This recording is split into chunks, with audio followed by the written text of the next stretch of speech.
Good evening and welcome to the Smithsonian's National Museum of Natural History. On behalf of the Smithsonian, it's my honor to help host this reception for the first State Department event dedicated to the world's ocean. As you saw in Sand Ocean Hall this evening, this is certainly the appropriate place for it. Thanks to Secretary Kerry for his leadership on this critical issue. We are very grateful, Secretary, for that. And thanks to Undersecretary for State for Economic Growth, Kathy Novelli, and the entire dedicated State Department staff who brought together the program for today and tomorrow with a stellar cast of participants, each of whom share a passion for saving our oceans for future generations.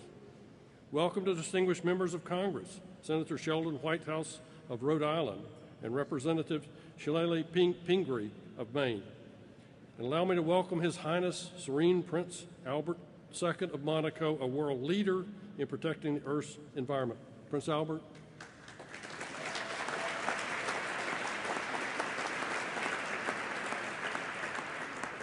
His Excellency Tommy Remenso, the President of the Republic of Palau, and all members of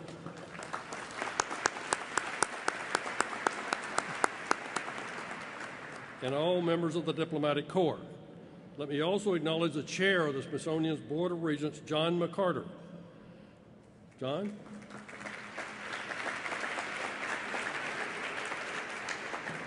And many thanks to all of my colleagues, especially Interim Undersecretary of Science John Kress and Director of the National Museum of Natural History, Kirk Johnson, for making this event happen tonight. Arthur C.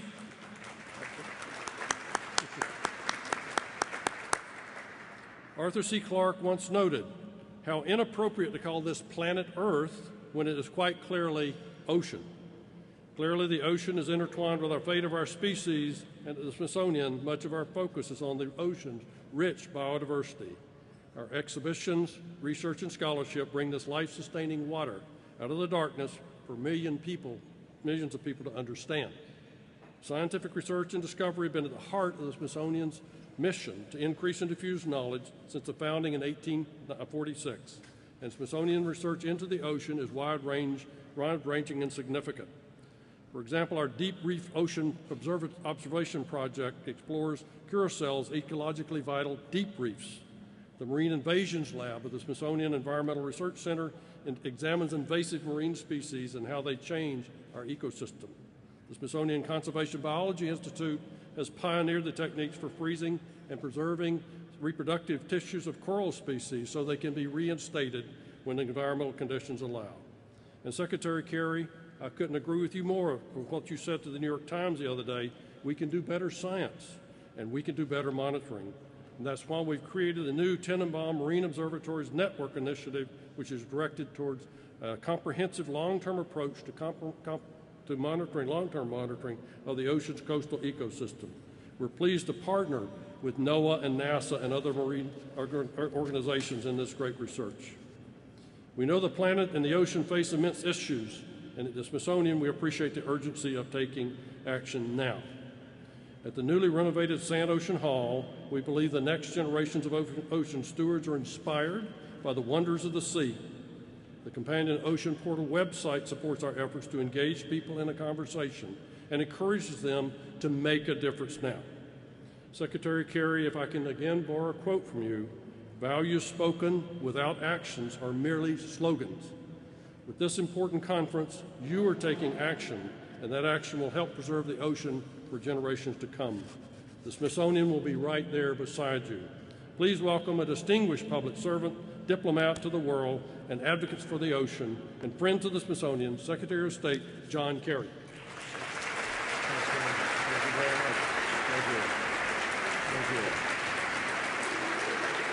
Thank you very much. Thank you. Thank you very much. Thank you. Thank you very much. Don't sit. Thank you very much. Thank you.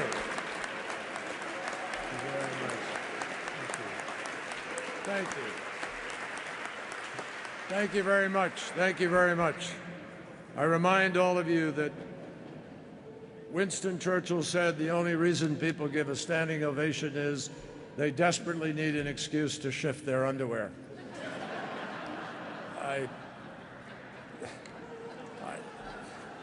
He said that, I promise you. But I know you had a much more noble cause in mind.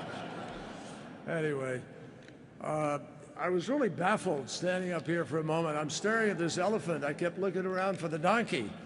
I can't find the donkey in here. We have to rectify that, don't you think? Yeah. I'm an equal stuffed animal opportunity guy. I walked into the hold room back here where I had a chance to say hi to Ted Danson and Mary Steenburgen and His Serene Highness and others, and at least they had the goodness to put us in a room where the sign above it said mammals. So I felt right at home.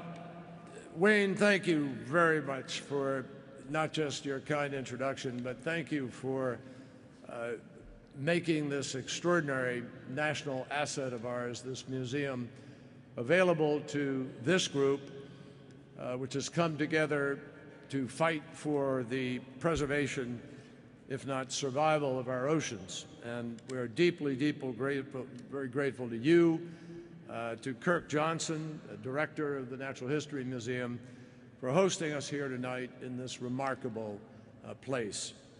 I also thank you. Yeah, thank you. I also want to say a special thank you in absentia to Roger and Vicki Sant. So many of you know Roger and Vicki. They have been truly our patrons of all of our initiatives with respect to the ocean. And they couldn't be here tonight. Their daughter Sherry is here. And I wish everybody would say thank you for what they have done to contribute so much to this museum's ability to be able to give millions of visitors a year a better understanding of our relationship with the ocean. Sherry, please take back to your parents our gratitude. I don't know where she is, somewhere here. Thank you.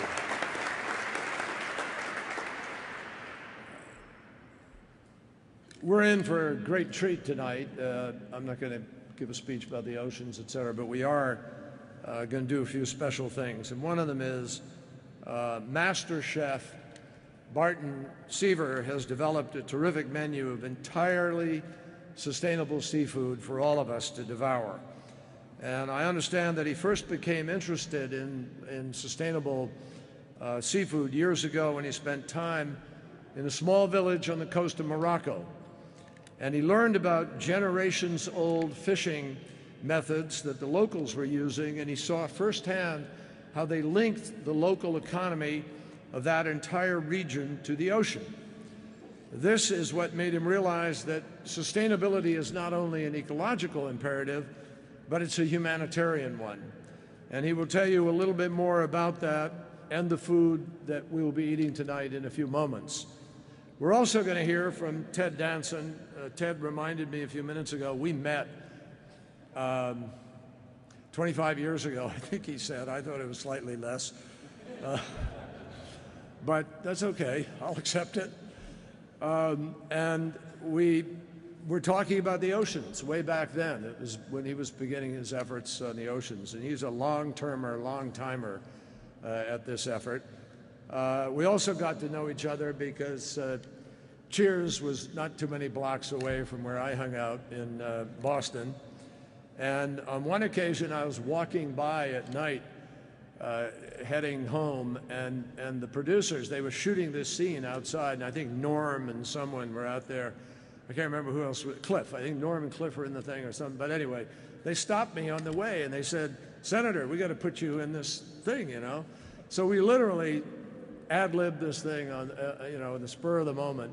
And they were hanging out outside, and they had me walk up, and they said, "Hey, can we get your autograph?"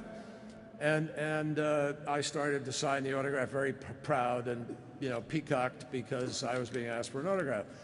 And then they start talking to each other and say, "God, we really like that weather report you did the other day on the news. It was so terrific." And I said, "Who do you think I am?" And they said, "You're so-and-so, the local weather." And they said, "No, I'm Senator Kerry." And they both shrug and walk away. So it was a great lesson in humility. And the residuals have gone to a charity for years, but thank you, Ted, for helping me to support the charity. I'm very appreciative.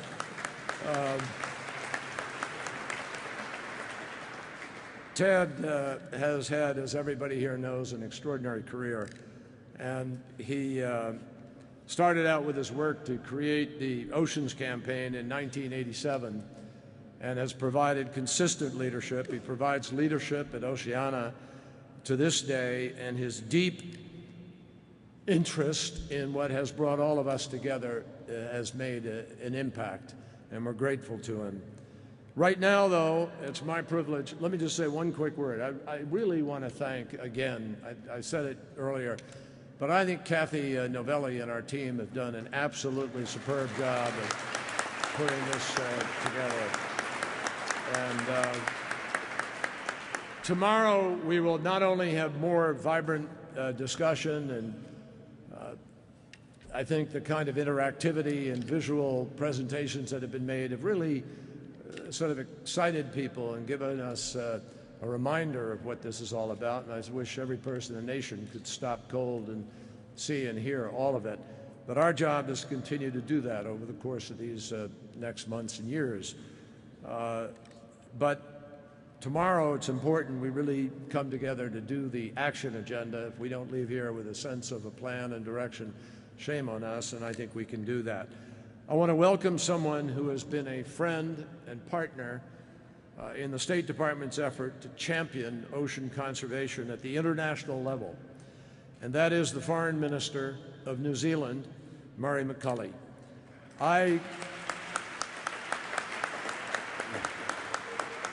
Murray and I have done a duet here in Washington before.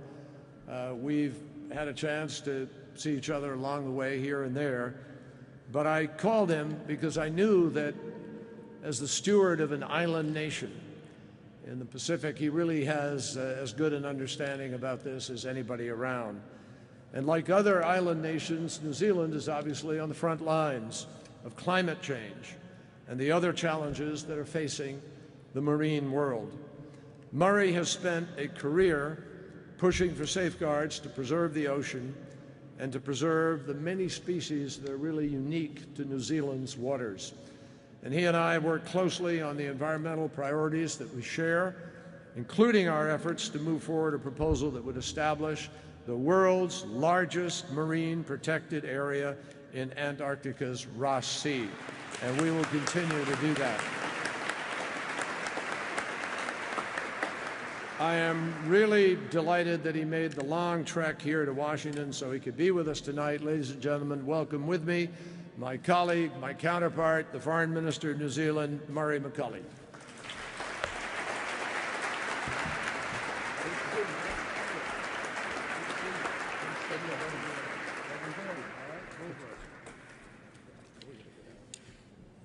Thank you, Mr. Secretary of State John Kerry. Distinguished guests, Excellencies, I'm delighted to be with you tonight. John Kerry, thank you for inviting me. I can well recall our first telephone conversation soon after your confirmation, when you spoke to me of the urgent need to focus the debate and galvanise actions to combat the rapid decline in global fish stocks, sea level rise, ocean acidification, and the loss of biodiversity. So we thank you for your clear and energetic leadership in organising this conference, the results of which I hope from my part of the world we will also see shape the debate at the UN Small Island Developing States Conference in Samoa in September of this year. For my country, New Zealand, these efforts have added urgency. We are an island nation. In New Zealand, you can never be more than about 75 miles from the coast, and New Zealand is identified strongly with the ocean. Our exclusive economic zone is roughly 15 times larger than our land area, and while we might be better known in most places for our agriculture, fisheries are our fourth largest export. Our economy lies heavily on the oceans through fisheries, aquaculture and tourism, and New Zealanders place a high value on recreational access to the ocean. My country pioneered a rights-based fisheries management system that is heavily grounded in fisheries science and has ensured that our fisheries are both sustainable and profitable. We recognise the vital importance of marine protected areas if we are to achieve both national and international conservation goals. Our first no-take reserve was established back in 1975, and now we have 30 reserves to help protect our marine environment.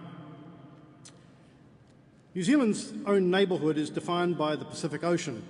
It connects us to the many small island states that make up our region, for whom the ocean is their major economic resource, as well as being central to their culture and their heritage.